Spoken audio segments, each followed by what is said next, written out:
Давайте поприветствуем. Yeah, it sounds like there's nothing left for me to say. But I'll try anyway. Anybody recognize this film? It's okay, I'm American, we can interact, it's all right. How to Train Your Dragon, see the film? DreamWorks animated film, How to Train Your Dragon, the original one, appeared in 2010. It boasted $500 million in box office revenue and 2 Academy Award nominations. For those who haven't seen the film, it starts with this voiceover. This is Berg. It's 12 days north of hopeless and a few degrees south of freezing to death. Something we can sympathize with today, I imagine. It's located solidly on the meridian of misery, my village. In a word, sturdy. It's been here for 7 generations, but every single building is new. We have fishing, hunting, and a charming view of the sunset. The only problem are the pests. You see, most places have mice or mosquitoes. We have dragons. You see, the plot revolves around a Viking community that is at perpetual war with various species of dragons. The dragons poach the Vikings' sheep, their fishing catches, and they burn the Vikings' homes. We learned that in just this small village, dragons have killed hundreds of Vikings over the years. Every young Viking is taught about dragons. For instance, in a representative page from their dragon manual, the film's hero reads, Thunderdrum. This reclusive dragon inhabits sea caves and dark tide pools. When startled, the Thunderdrum produces a concussive sound that can kill a man at close range. Extremely dangerous, kill on sight. Because they are so menacing and threatening to the Viking way of life, or even their very lives, the standard approach to dragons is that they must be killed on sight. In short, Vikings and dragons are mortal enemies at perpetual war. The hero of the film is an adolescent Viking named Hiccup.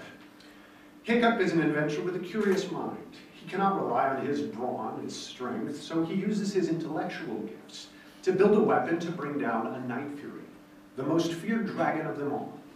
But instead of killing the Night Fury, he gets to know it and learn about it. And through their developing relationship, he discovers that, quote, everything we know about dragons is wrong, unquote. The Vikings and dragons can live and flourish together if the Vikings stop fearing and attacking the dragons and start learning what they really are. By working together, some of the dragons and some of the Vikings liberate both communities from a collective curse.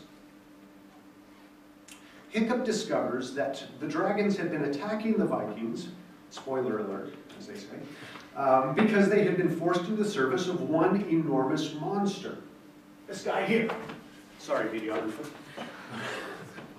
Free of that monster, Vikings and humans could work and live together, enhancing each other's lives. For many religious people, different scientific schools or orientations are their dragons. These monsters are too dangerous to their way of life and must be destroyed. Similarly, for many opponents of religion, they too regard the sciences as dangerous for religious people and can be used as weapons against them. Maybe analogous to what we saw in the sequel that aired this summer. The science of religion is among these dragons. But also, as in the dragon films, it isn't the science of religion itself that is the problem. It may actually present assets for Christians and other religious people, but the unhealthy relationship is spawned by some of the cognitive sciences and science of religion itself being conscripted exclusively into the service of genuinely antithetical worldviews and agendas. The result is fear, suspicion, and even hostility. In the films, the enmity is diffused when one Viking gets to know intimately one specific dragon.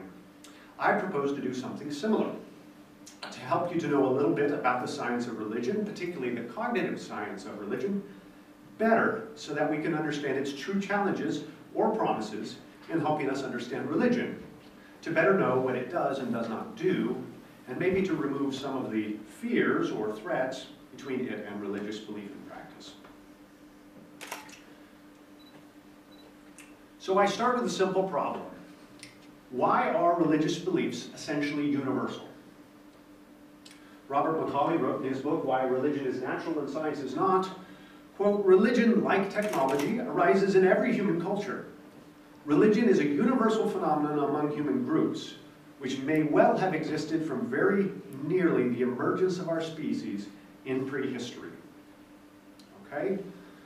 Now, I need to make the point here that it doesn't mean that organized religion in the way that we think about organized religion is universal. The claim here is that religious beliefs and practices are nearly universal, if we include in there beliefs in spirits, ghosts, ancestors, and different forms of ritual behaviors that are predicated on the existence of supernatural agents of one sort or another. They're essentially everywhere. Okay, an interesting little footnote. Over the last 30 years, as participation in the Church of England and belief in God, capital G, God, has declined. At the same time, belief in spirits and ghosts has gone up, okay, over the same period. And we see this actually in China and elsewhere. So then, why is that? Why are religious beliefs so common? That's what cognitive science of religion is setting out to try to explain, at least partially. And a very common thesis that's emerged from this, and one that I've been sort of getting behind, and I want to persuade you has some merit, is what I sometimes call the born believers thesis. I spoke to the journalist Michael Brooks from New Scientist magazine, and he stole my book title for his article, and he called it, in 2009, Natural Born Believers. He posed this question to Yale's developmental psychologist Paul Bloom. He said, would a group of children raised in isolation spontaneously create their own religious beliefs? And Bloom answered, I think the answer is yes. Okay? Paul Bloom is not a crackpot fringe character. He is a mainstream, very well-regarded, cognitive developmental psychologist at a leading university in the world. He is also an atheist. So he's not making a theological claim here, he's making a scientific claim. There seems to be tremendous childhood receptivity religion. But why might Paul say that? That's what I'm going to talk about and spend most of my time on. But let me be clear that in this lecture I'm primarily focusing on causes of religious belief, not reasons for religious belief. I think the two interact interestingly, but I'm going to be focusing on causes. All thoughts and beliefs have causes. We can think about them as having biological causes in terms of neural circuitry in our brains, psychological causes, social causes, or evolutionary causes. All of those at the same time. All right? All thoughts, all beliefs, all actions have causes. But we can still have good reasons for those beliefs, even if there are scientific causes. Experiences, intuition, scientific evidence, logical arguments, testimony of authority, all can constitute reasons for beliefs. And I want to make sure that distinction remains clear. Here I'm going to focus on causes. The naturalness of religion thesis goes this way in brief. People are disposed to generate and accept religious ideas because of how their minds naturally work in common human environments. Okay, that's the thesis in a nutshell. The born believers thesis is just a specific version of the naturalness thesis, and it goes like this.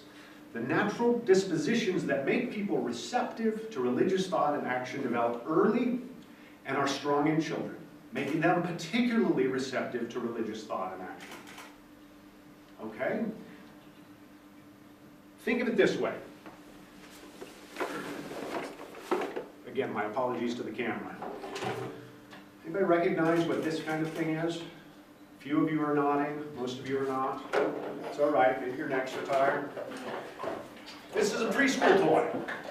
It's a shape sorter. So it's, actually this one is rated for 12 months old and up. I guess before that it'd be hard to manipulate the objects. And you're just supposed to, well, let's see, there's a triangle-shaped hole and I've got a triangular kind of thing and I'm supposed to put that in there and you're impressed at my visuospatial abilities. Oh, and there's the round one and so forth. They're different shapes, different holes for different shapes. Okay, different holes for different shapes. And I want to suggest that there's something analogous going on with the way human minds naturally develop. That there's, just by virtue of having an ordinary cognitive faculties, ordinary mental tools, growing up in an ordinary human environment, that we acquire some kind of a shape that's a little bit God-shaped. Okay? I know it sounds funny, but bear with me. Okay, that we have something like a God-shaped conceptual whole, and I mean God little g, not God capital G. okay?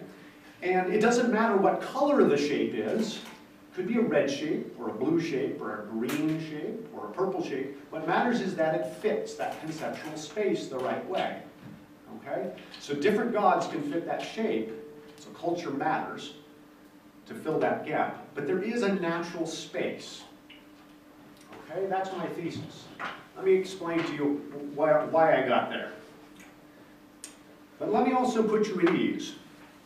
Just because there is a space or not does not necessarily bear upon whether or not one is justified in believing in God. And here I appeal to the wisdom of Harry Potter, J.K. Rowling. For those who have not read this book, Harry Potter and the Deathly Hallows, you forgive me, I'm going to spoil it for you. So the scene here is that Harry has been having a conversation with Professor Dumbledore. Except Professor Dumbledore is dead. Apparently Harry is too. And they are having this conversation in a place that's described as looking a lot like King's Cross railway station in London, except clean. And having been to King's Cross, I know that has to be in another world. So they just had this exchange, this interesting experience, and at the end of it, Harry asked Dumbledore this question. "Tell me one last thing," said Harry. "Is this real, or has this been happening inside my head?" Okay, he's asking, is it just in my head? And Dumbledore replies, "Well, of course, Harry, it's happening inside your head, but why on earth should that mean that it is not real?" Okay? What Dumbledore, of course, is getting at is, it doesn't matter whether your mind, your brain, is involved in processing this experience. That doesn't bear one way or the other on whether it's real or not. A point that William James made in 1902, well, 1901, I guess, were his Yale lectures, in which he made the same point about the biological basis of religious beliefs or experiences. William James, often called the father of American psychology, said, "There's not a single one of our states of mind, high or low, healthy or morbid, that has not some organic process as its condition, okay, some biological cause. Scientific theories are organically conditioned just as much as religious emotions are. And if we only knew the facts intimately enough, we should doubtless see the liver determining the dicta of the sturdy atheist as decisively as it does those of the Methodist, under conviction anxious about his soul." Okay, William James is being a little funny there, but he's making this point that there's going to be some kind of biological cause for you to be an atheist, or there's going to be some biological cause for you to be a theist. And so that there is a biological cause, and that science can identify it, doesn't bear directly on whether or not one should be an atheist or should be a theist. Okay? Because we're talking about causes of beliefs, not reasons. Some words about the formation of beliefs generally. It's often assumed that minds are a little bit like sponges. Okay, I think our popular conception of human minds is this way, and also the educational disciplines tends to emphasize the sort of sponge-like quality of especially young people's minds, babies' minds. The metaphor of the sponge is that you can just put them in any old environment and they just soak up whatever's there. They just passively absorb whatever in their environment. Maybe that they're just infinitely gullible and they just accept whatever is there and they just take it in. Contemporary cognitive science says, no, this isn't how the mind works. Okay? There are some sponge-like qualities, but this is a gross oversimplification for how minds work. One of the things we know now is that we have evolved cognitive dispositions or predispositions. That is, we find it easy to learn about some things or to process information in certain kinds of ways as opposed to others. And here's just one little example. We have a natural predisposition to form fear to these little wiggly things over here that we call snakes, but not flowers. So if you expose a child, an infant, to a snake and make a big noise near them, or even express fear in seeing the snake, oh, but there's a snake, okay? One time can be enough to make that baby afraid of snakes thereafter. If you did that with a flower, show me a flower, oh, a flower, the baby's going to think there's something wrong with me, not become afraid of flowers. Okay, it's very difficult to make babies afraid of flowers. It's very easy to make them afraid of snakes. Okay, true of monkeys as well. Monkeys have been shown, monkeys in captivity who have never seen a snake before, they see a videotape of another monkey reacting in fear to a snake, and now they're afraid of snakes. Okay, so that's simple. Why? They've got a natural, evolved predisposition to form a fear association. And that's just one example of the kinds of natural tools that minds seem to have that facilitate certain kinds of belief formation over others. Let me give you another example. One of my favorites is from Andy Meltzoff. This is when he was working at Oxford University, and I believe that's him in the top row, and you see an infant in the bottom row, and he had this really fun little study where he actually took babies who were less than a day old, sometimes only about 4 to 6 hours old. Okay, these are newborn babies, fresh out of the womb, who they can barely see, but already they selectively attend to where faces are in the environment, and, as he managed to show, they can imitate facial expressions. So they were better than chance, likely to stick out their tongues if the experimenter was sticking out his tongue or making these other faces. And so it shows that even from birth, babies can imitate certain kinds of facial expressions. That's a pretty astounding thing if you stop and think about what's involved in doing that. Right? Babies who have very poor visual acuity when they're first born have to, in all of this blur of stuff out there, pick out the faces. They have to parse what's going on there. They have to map it onto their own facial musculature to produce these expressions all the time, not even knowing that they have faces. Right? Because they haven't seen their face before. And yet something like that is going on automatically. There's some kind of natural bias that allows newborn babies to do this. So a new picture of the human mind seems to be emerging. And that's that while there is this sort of general learning system, we'll call that the slow system on the bottom, there's also a fast system. Okay, this automatic, intuitive system of evolved dispositions that concern solving problems that are recurrent in our evolutionary history. Sort of more like a Swiss Army knife. Okay, we have lots of mental tools operating in the background all of the time to solve these sort of mundane problems of life. And then we have the slow system that reflects on those, that is involved in more university kind of learning. Okay? Two different systems. And the two interact to produce beliefs. Okay? It's important. They do interact. The fast system delivers ideas to the slow system. Okay? And, all things being equal, we tend to take our intuitions at face value. Okay? So, if my initial impression, my reaction is, snakes are dangerous, you have to convince me otherwise, or I'm going to just accept that snakes are dangerous, because my intuitions tell me they're dangerous.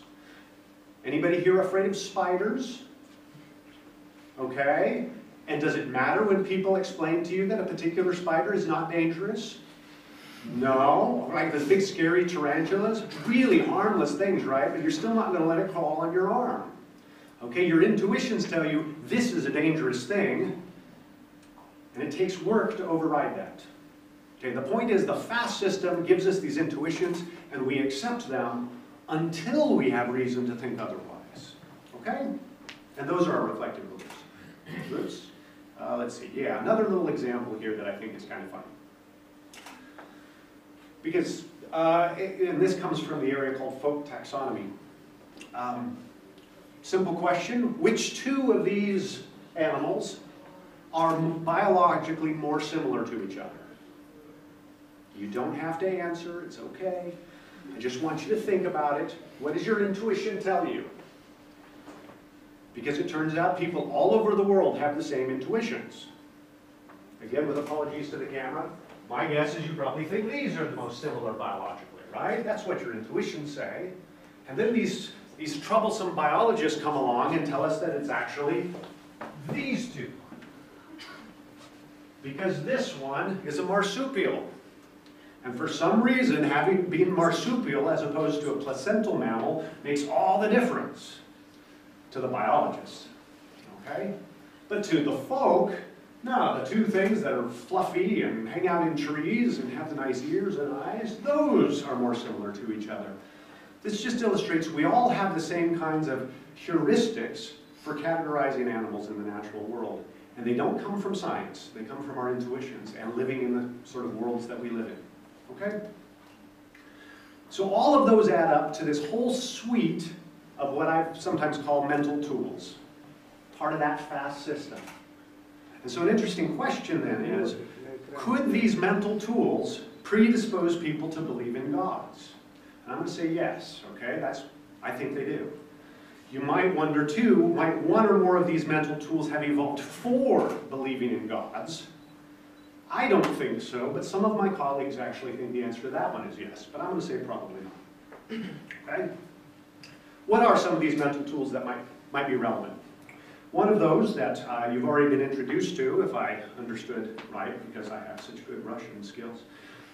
No, I had a very good translator next to me, is this hypersensitive agency detection device, or HAD, if you will. I gave poor Stuart Guthrie's idea that label. Stuart Guthrie is an anthropologist, and he's argued that something like an agency detection device, which cognitive scientists have known we have something like that, independent of Guthrie, but something like an agency detection device would be a good adaptation if it's tuned in the direction of being hypersensitive. Okay, an agency detection device would be a mental tool that scans the environment for the presence of agents, beings that act, okay, like you and me, and maybe some advanced animals, right? Guthrie's argument is that it's important to find those in the environment given very ambiguous or thin information, because the cost, in terms of fitness, of not finding them is enormous, okay? If you miss the presence of this guy hiding in the bushes, you become somebody's lunch. Your fitness, 0, okay? Whereas if you think you heard someone, and it turns out you didn't, the only cost was a little bit of anxiety, okay? So the cost of over-detecting agents is small, the failure to detect them is large, and under what's called error management theory, that means natural selection is going to select for a device that's a little bit sensitive or hypersensitive, okay? And Guthrie's contention is that that device will, under certain circumstances, lead to people postulating unseen agents or even invisible supernatural agents, ghosts, spirits, and the like. Thinking of it a slightly different way, if you already have ideas of ghosts or spirits sort of in your cultural environment, and then you have these funny experiences, you might use that as evidence to support the belief in the spirit or ghost. Okay? One little example, when I was living in Oxford, I rode my bicycle home, went around to my back garden, went to open the gate, as I did every day, and one day, before I touched it, it just opened. I thought, surely my agency detection device went off. There's an agent. But I thought it was my daughter greeting me, because my daughter loves me so much. Of course, she ran out to the garden to greet me, but no one was there. Okay, now, if I were a believer in ghosts, that experience might have reinforced it. And if you live in Oxford long enough, you'll start believing in ghosts. But anyway, that's one maybe mechanism, one mental tool that encourages, or at least has been argued to encourage belief in gods. Another pathway that I find interesting has been proposed by Deborah Kellerman, a Boston University developmental psychologist.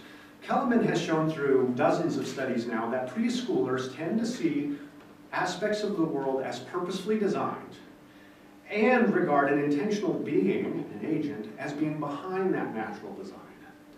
She's also shown that this predilection persists into adulthood. Okay? We learn to suppress it through formal education, but it's always there in the background. Okay? And children and adults both know that people didn't make the natural world. So what kind of evidence? I don't have lots of time to share lots of studies with you, but I want to share at least one here. In this study, investigating what she called promiscuous teleology, Kellerman presented children with a disagreement between two fictitious characters, Ben and Jane.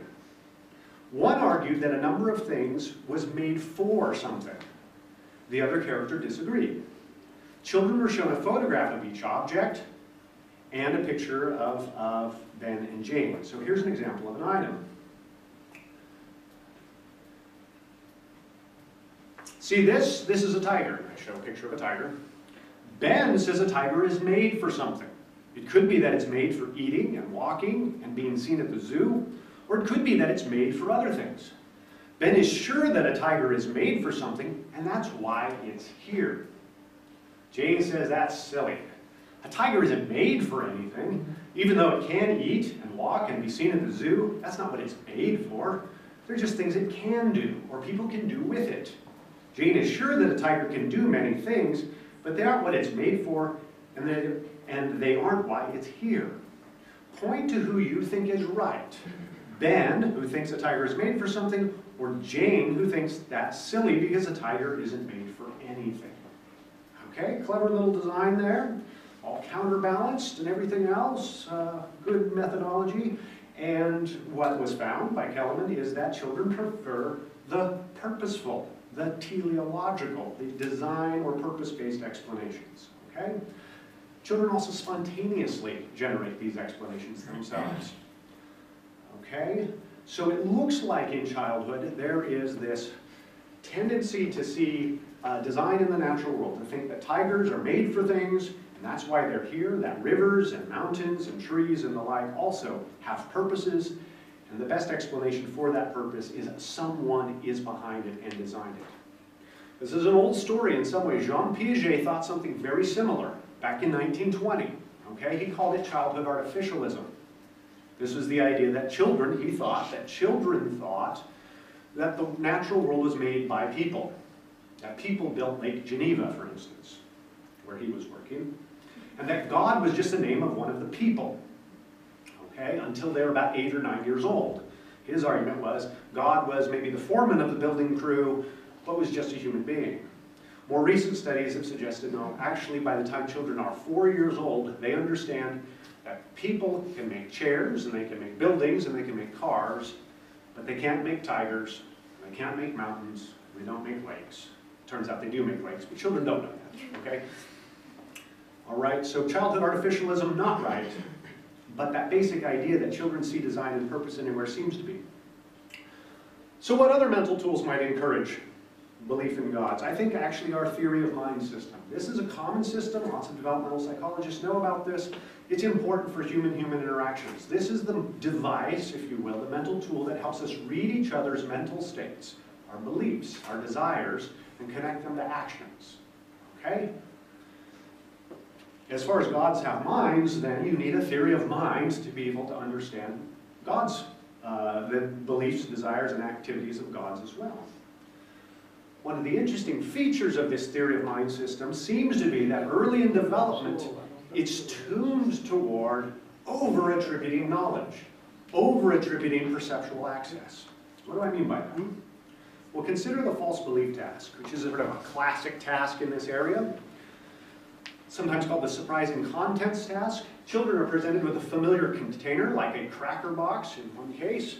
Okay, they're shown this box, and see this box? What kind of box is this? And the child says, crackers. That's right, it is a cracker box. What do you think is inside the box? Crackers. Yeah, okay, that's a good guess, but I've actually taken the crackers out and I put rocks in the box. So I show them that there are rocks in the box. I close the box back up. Okay, can you see in the box? That's right, okay, it's all closed up. Now if your mom came in and she saw this closed box for the very first time, what would she think is inside the box? Okay. All right, you adults are no, okay, crackers. Mom would think there are crackers in the box. 3-year-olds say rocks most of the time. Okay? And in fact, 3-year-olds, if you ask them, did you ever think that there were crackers in the box, say, no, What did you think was in the box? Rocks. Before I opened it, you thought there were rocks in the box? Yes.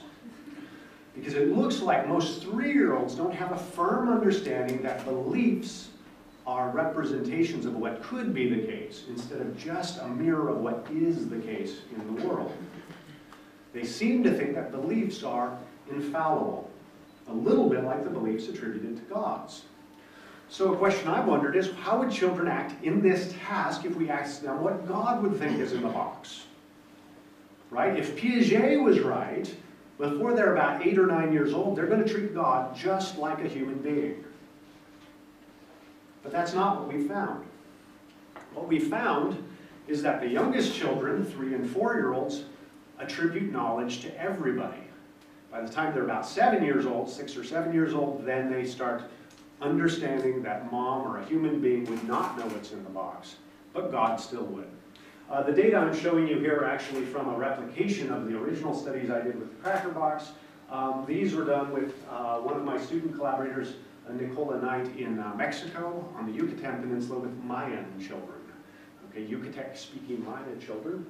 And here, the God is the Catholic God in this situation, but we also asked about forest spirits and other kinds of minor deities who are not very bright.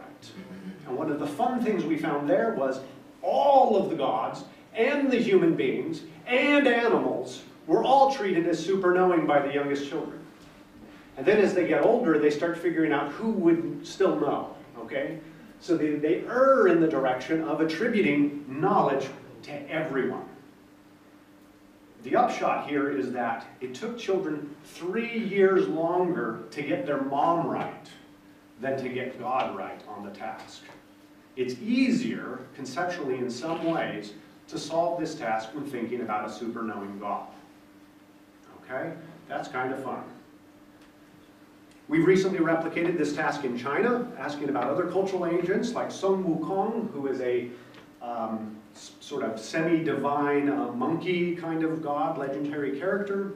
And here what you see, this is from actually an ignorance task, which is the variation on it. I'll show you how that goes. In this situation, instead of a marked box, a familiar container, we show an unmarked box. And I take 2 objects. You see that there are 2 different objects, and now I'm going to put one of them in here. Make sure you can't tell which one I put in there. Okay, but you can hear that there's one in there. Do you know which one is in there? No, the correct answer is no, you don't. Okay, and right, and so this is what we do with children. I put one in my pocket and I put one in here. So now they're in a state of ignorance. Now if they just answer egocentrically, using themselves as the model for who knows what, they should answer that no one else knows what's in here either. Okay? So 3s, 4s, 5s, 6 years old, if they're egocentric, or they think that others have just human-like knowledge, they should say that others don't know what's in the box, right? And we asked about a friend, a mother, Sun Wukong, the Jade Emperor, and a few other animals and so forth. Lots of different characters. I'm just showing you a simplified graph of the results here, and you can see that 3 and 4-year-olds then tended to answer that their parent and Sun Wukong would know what's in the box, even though the child themselves didn't. But by the time they're 5, they figured out, no, mom wouldn't know. Okay? But Sun Wukong stays positive. That is, once again, we see they err in the direction of attributing knowledge to other agents. They have to learn that it's not true of humans or other animals. Okay. So these various, my suggestion is these various mental tools, and this agency detection device, promiscuous teleology, the way that theory of mind is sort of default tuned toward over-attribution of knowledge and of perception, leads to a conceptual space that's kind of God-shaped. Once that God-shaped conceptual space appeared in evolutionary history, religions could develop, leading to adaptive behaviors, at least as one explanation for what's been going on in terms of religious evolution. All right? I'm not sure about these different theses, but they're out there in the literature, so I want you to be aware of them. One of those is this fear of supernatural punishment thesis. The idea is that once you get the ideas of gods floating around, then people who are fearful of gods who may be watching may have become more cooperative and self-restrained in cheating on each other. That makes them more trustworthy, better exchange partners, people you're willing to do things with because they're less likely to cheat you, and that makes them more effective communities, providing a fitness advantage for people in those communities. Okay, so then there's a selective advantage for believing in morally interested gods. It also may be the case that God-centered meeting systems may reduce stress and produce well-being. Some theorists have been suggesting, and why might we think that? Well, there actually is some evidence that religious behavior and practice is adaptive. It's good for you. Health, wellness, coping, longevity, all have been shown to positively correlate with religious participation at a reasonably high level. Okay? That is, religious participation at a reasonably high level has this small effect on things like longevity. Religious people live longer. Okay? Religious people also have more babies than non-religious people, it turns out. Which, when you're talking about fitness, that's important. Okay? And I'm just putting some names of folks who have done this research. And it also seems to be the case that religious communities may last longer and are marked with higher levels of cooperation. I'm showing a picture of some kibbutz communities in Israel, where Richard Sosa studied these different communes, and he found that those that had more religious participation, okay, first of all, the religious ones are economically better off than the non-religious ones. Okay, there are both. In fact, the non-religious ones are older in Israel. The religious ones are economically better off, and using economic games, they show higher levels of trust and cooperation. And those levels of trust and cooperation are correlated with the frequency with which the men pray together in these communities. And for various reasons, it's the men, not the women, which is unusual. Okay, so there are these various different explanations of why people are religious on offer. One of them is the born believers thesis, but then we can add these adaptationist stories on there. And I just want to end with some quick comments on, does an explanation of religion explain it away? So this is more of a philosophical turn, and you already know where I'm going with this. Some of my colleagues in this area, for instance Jesse Baring, think that, yeah, when you have a scientific explanation for why people have religious beliefs, that undercuts the rationality of those beliefs. So he writes, so it would appear that having a theory of mind was so useful for our ancestors in explaining and predicting other people's behaviors that it has completely flooded our evolved social brains. What if I were to tell you that God's mental states too were all in your mind? That God was in fact a psychological illusion, a sort of evolved blemish etched onto the core substrate of your brain. Wow, that sounds painful, doesn't it? In fact, that's just your overactive theory of mind. In reality, there's only the air you breathe. Clearly, Jesse Baring has not read Harry Potter. Okay? Of course it's happening inside your head, Harry, but why on earth should that mean that it's not real? Okay? Consider analogous cases. Evolutionary psychologists can tell you why causes you think it's, if you do, think it is horrible to drown orphans. Does that mean that it isn't horrible to drown orphans? That you shouldn't believe that it is horrible? That you don't have good reasons for thinking it? That would be an analogous case. Here's another one. Evolutionary psychologists can tell you why causes you think your mother loves you. Does that mean she doesn't love you? That you shouldn't believe that your mother loves you? If you're married, try that one out, okay? There's a scientific explanation why I think you love me, so I've decided not to believe it anymore. Well, that's not going to end well, okay? That was funny, it really was. In English, it was funny. Okay, maybe it wasn't. All right, here's another one. Evolutionary psychologists can tell you why you think that other people have minds. Okay, presumably most of us in this room think that each other have minds, conscious thoughts, desires, emotions, and so forth. And we can tell an evolutionary explanation for why that's the case. So does that mean that we don't have minds? That you shouldn't believe that other people have minds? That you don't have good reasons to think it? Philosopher Alvin Plantinga has put the problem this way. or reply to the problem this way. To show that there are natural processes that produce religious belief does nothing to discredit it. Perhaps God designed us in such a way that it is by virtue of those processes that we come to have knowledge of Him. And as much as I admire Alvin Plantinga, I want to note that that reply is not available to all gods or all religious beliefs. Right? For that defense, that idea that God designed us so that we would have minds that would see glimpses of Him everywhere, of course only works for a creator God, not for forest spirits, not for ghosts. Presumably those did not engineer our evolution in a way to lead us to belief in them. So, little footnote. Small disagreement with Alvin there. And there, we do have other reasons, though, beyond those sort of defensive kinds of analogies, to wonder, to see that there might actually be some compatibilities of this evidence with certain kinds of theological beliefs. So, if someone believes that there is a God, one that is all-powerful, all-knowing, and was involved in the creation or shaping of the world, who also wants us to come to know this God, how probable is it that there would be natural dispositions to believe in some God of this kind? How probable? You know, it's hard to judge that, but it seems like it would be reasonably probable. But if there weren't a God of this sort, how probable would it be that we happen to have these kinds of natural impulses and instincts? It seems less probable. And if that's right, then it's at least some evidence actually consistent with the God thesis. Likewise, if there's a God with whom we're meant to be in personal relationship, then how probable is it that that engagement, having that relationship, being active in it, would be good for us, would be adaptive, would predict longevity, would predict better mental health and coping? If there is no God of this sort, why? I mean, how probable is it that we would accidentally find that this corresponds to better sociology, longevity, and so forth? Okay? These kinds of observations make me think there's actually a strong concord between theism and cognitive science of religion, or CSR.